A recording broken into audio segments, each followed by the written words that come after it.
Hi guys, I'm Saumya and I'm back again with another video. I hope you're all well and safe.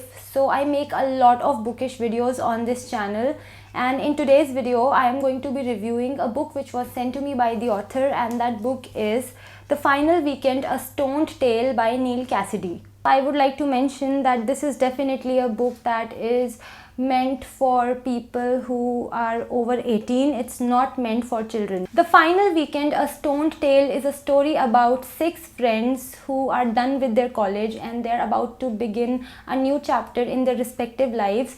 But before entering the real world, these 6 friends decide that they're going to have a lot of wild, crazy fun in this one weekend. So out of these 6 friends, 4 are boys and 2 are girls. So among the boys, there is Harry, who has left the state and who's just coming back for this weekend. He's about to start and begin his business in the other state. Then there is Justin, who is a medical intern. Then there is Clarence, who has become a cop. And then there is Trent, who has no idea about his life. He's phenomenally irresponsible. And then there are 2 girls. One is called Ling Ling, who is applying for hospital internships, and then there's Courtney, who is also doing her interviews.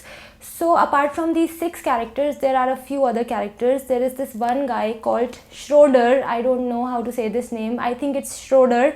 I've never heard this name before, so I might be wrong. So Schroeder supplies blunts to all the characters. And then there is the character of Professor Goodcat, who was the professor in their university. So in this story, we read about the events leading up to the final weekend, and we also read about what happens during the final weekend, what all these characters get up to. And the genre of this story is satire, and the story has multiple perspectives. I told you about 7-8 characters, and all of these characters get their separate chapters. The 2 main and recurring themes that I found in this story were friendship and decadence. Almost all the characters sleep around a lot, they get high a lot, and they basically lead crazy, wild lifestyles, and that is what happens a lot in this book. In fact, there were so many parts in this book where I was absolutely shocked. I got to know about new ways of getting high. A lot of times I read about certain things that I had no idea about, so I had to Google them up to know the context and the background, because otherwise I was getting very lost,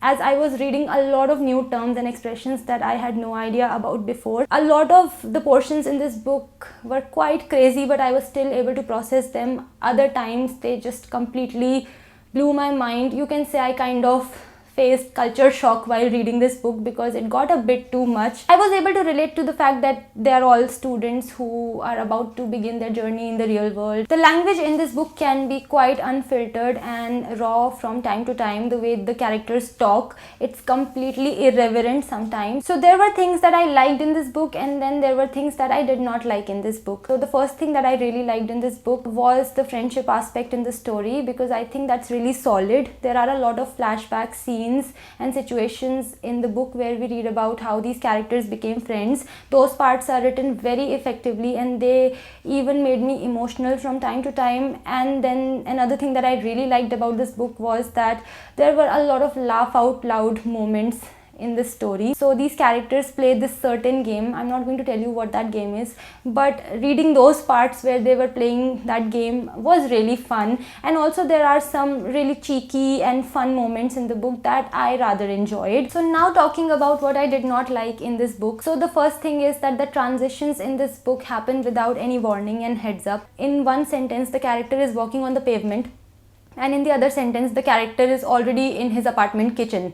No heads up, just like that, it comes out of the blue. So that becomes confusing. That became confusing for me from time to time, because that's how this whole story has been written. Another thing that I had an issue with was that there were times in this book where the story got unnecessarily descriptive in scenarios that had no bearing on the actual story. I think the descriptions at certain points in this book could have been cut short by considerable length. The 2 characters in this book that I kind of did not like were that of Trent and to some extent Professor Goodcat as well. Trent's character is extremely irresponsible and sometimes downright disrespectful, and on the whole quite irritating. And as for Professor Goodcat, I don't have a problem with Professor Goodcat as such.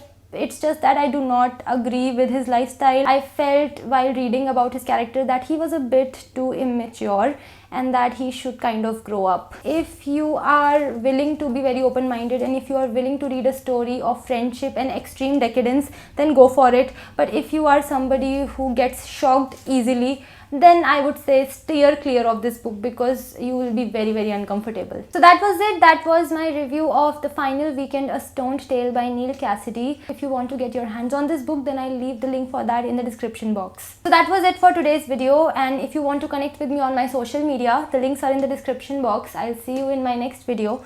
Till then, bye bye and take care.